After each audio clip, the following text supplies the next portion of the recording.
Thanks for tuning into the channel. So today we're going to be talking about the car market and how the car market is in big trouble. And I believe Tesla knows this because they're talking about launching a car that's going to be $25,000. And if they do that, what Tesla's doing is trying and bring cars to the market that are more affordable. Now, there's other car companies that have been discontinuing their entry-level cars and focusing on more expensive cars. Well, prices have gotten so high and high interest rates, it's made it for many people they're not able to afford it. Many people just can't afford these outrageous costs. And then if they're financing, which a lot of people do, right, with these high interest rates, it makes the payments really unaffordable for most Americans. And there's something that needs to happen. And finally, I'm starting to see more a reset. A lot of people haven't seen it yet. I say start going on Auto Trader. If you start going to car dealerships, you're going to see the inventories growing. You're going to see when you go on cars.com, Auto Trader, Car Guru, and other websites like that, you're going to see more cars that are on the website. You're going to see price reductions. Why? Because they're not moving and they're sitting on the lot a lot longer. And this is happening more and more. A lot of cars also are getting returned from their leases. See, back when COVID was around, you had crazy prices, and some people, instead of buying a car back then, they chose to lease them in hopes that things would be better by now. A lot of those cars, they're going back to the dealerships, and the dealership is saying, hey, do you want to buy out your lease? And a lot of people are saying no, right? They don't want to buy their lease. They're just going to return it, walk away, and look for something that's more affordable and a more reasonable payment. So basically when these leases are done, right, and not the dealership, the lender, hey, do you want to buy the car that leased it? They're saying no, they're returning it to the car dealership, and those cars are going to get sent to auction. And then guess what? More car in the market and the less demand, prices are going to go down. I think right now is not the worst time to buy a car because I know some of you, again, I've said this in past videos, maybe your car got in a total loss because you were in an accident or you have an older car and you don't feel like the repairs are worth it anymore and you have to buy a car and you might be wondering, wow, interest rates are high. Things have been high for a long time. Is this a good time to buy a car? I would say it's not the worst time because prices have started to come down. And then it all depends on your budget. If you're financing, if you're looking at a pre-owned car, interest rates are still going to be relatively high. I've seen them, which I've been seeing a lot of videos on this. A lot of people haven't seen, and this is all going to depend on your credit. A lot of people are saying interest rates are between 7 and 9. Seen on used cars in the low sixes. Now, remember, when you go to a car dealership is not going to flat out tell you, hey, our best rate for excellent credit is going to be, in the low sixes. They're not going to say that. They're going to tell you interest rates are very high right now, and they're going to try to get you at the highest rate they can because they make money. So it's important to figure out where you are when it comes to credit, where you stand. Do you have good credit? How's your credit doing?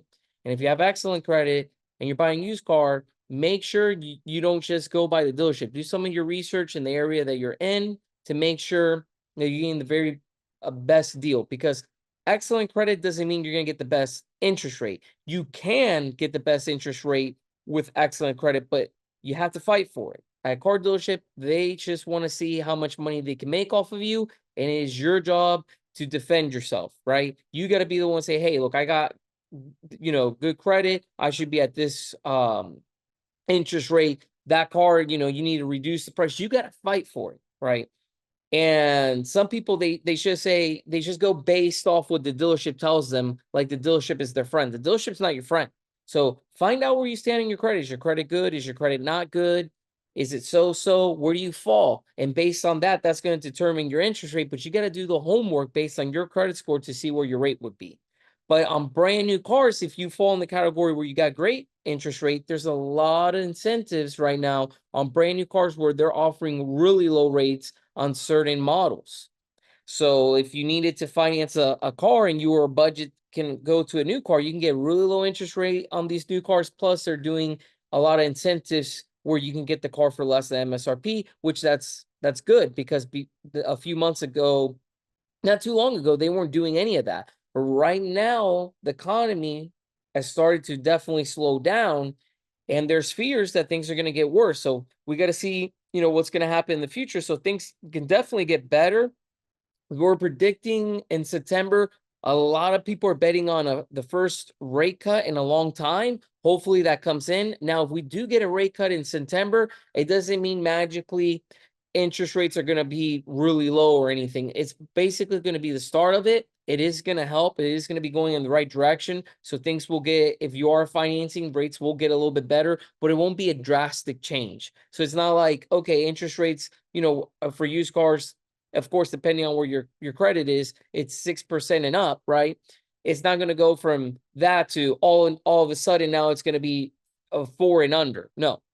And again, I said 6. I made a mistake. It's a little bit above 6 from what I've seen. Maybe it's gotten better. That I don't know. Last time I checked, which was about a little over a month, I seen it when I went to a car dealership and asked around, and not just one car dealership, multiple car dealerships and banks, because I do my research on this. That's how low I saw banks telling me. And after going back and forth, dealerships telling me they could do 6.5. Because what I do sometimes, I'll go to the bank or I go to a car dealership and I ask, hey, based on if on this credit score, where could the interest rate be financing? I do this to bring this to you guys that are in there, or in girls that are thinking about buying a car. I want to bring this information to you because if you're thinking about buying a car, a lot of people are lost. There's people out there with good credit and they have no idea where the interest rate could be. There's people that don't have great credit, right? And they don't know where they could be if they were financing a car. And there's people with bad credit. You need to know, no matter if you have good, so-so, or bad credit,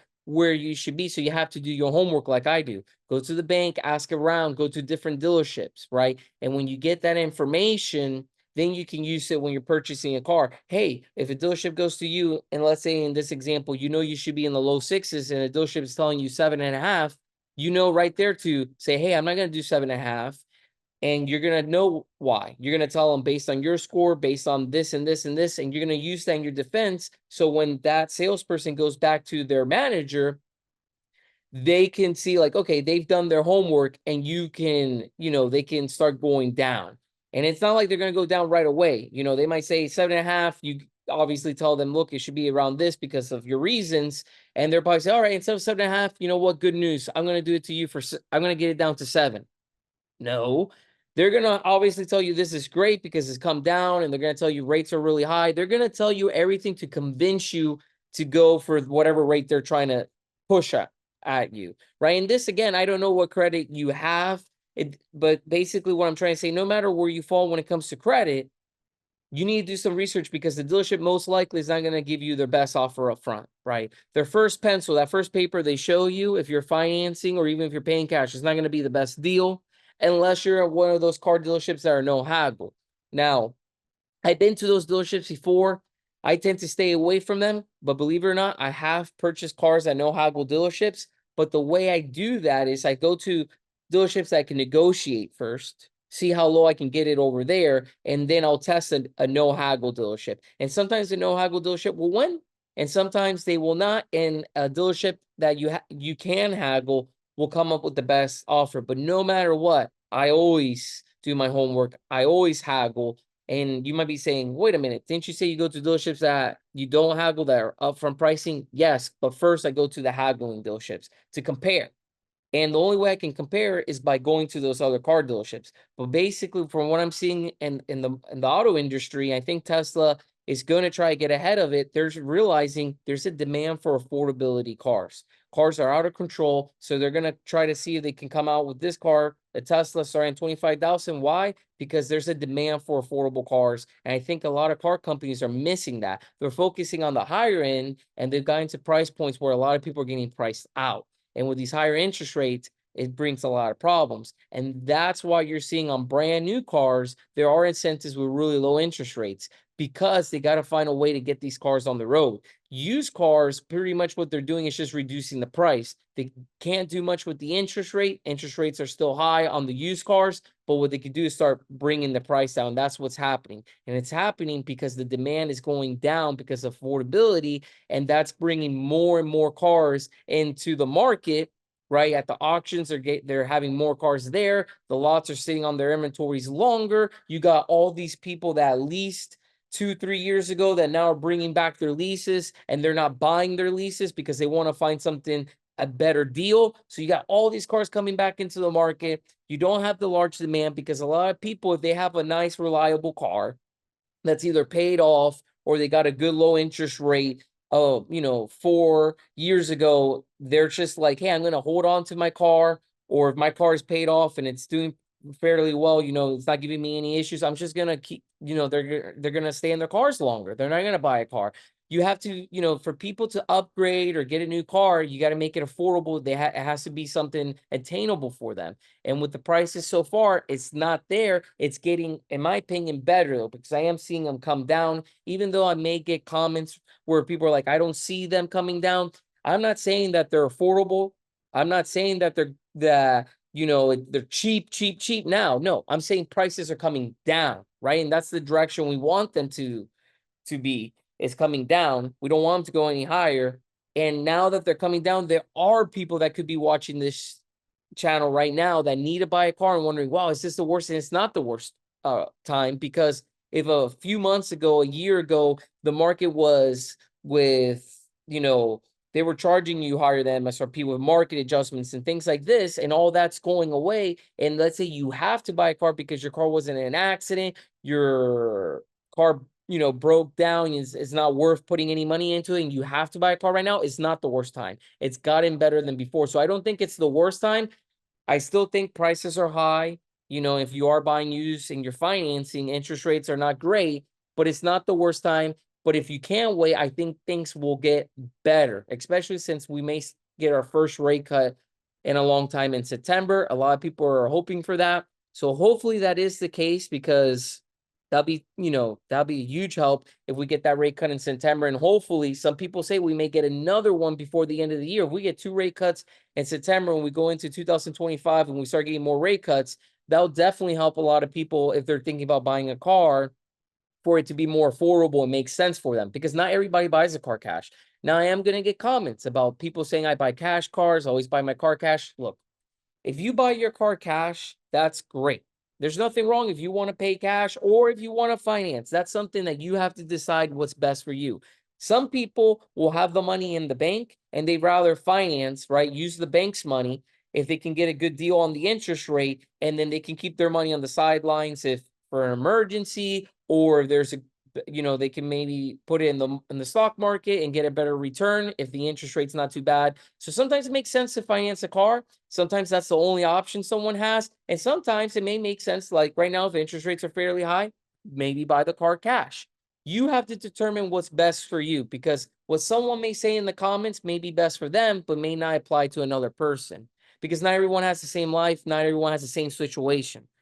So based on that, right? Based on your situation, which is going to vary from other people, some people right now have to buy a car. Some people do not. Some people can wait it out. Some people can pay cash. Some people have to finance. Some people rather not pay cash, even though they have the money, and they rather finance and use their money and put it into other things that gives them income, or they can grow their money need versus dumping it all into a car. So you have to ultimately decide what's best for you. But basically, what I wanted to point out in this video is that there is a change coming in the car market.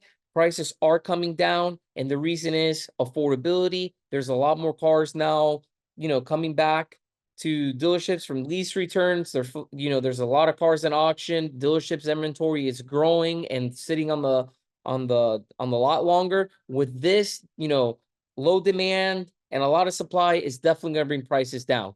So I'm hoping to see deals get even better, especially if you're a car person like me, because then you get to, enjoy the more cars more frequently. But even if you're not that type of person, you're going to ride your car for a long time. If they get lower price, when you do make that purchase, it's going to be more affordable and easier for you to get. So hopefully we see bigger drops. Hopefully things get better with interest rates. I hope you found this video helpful. Leave me some comments down below. If you are in the car market, what are your opinions on the current car situation and interest rates? And don't forget to smash the like button and subscribe to the channel. Thanks for watching. See you on the next one.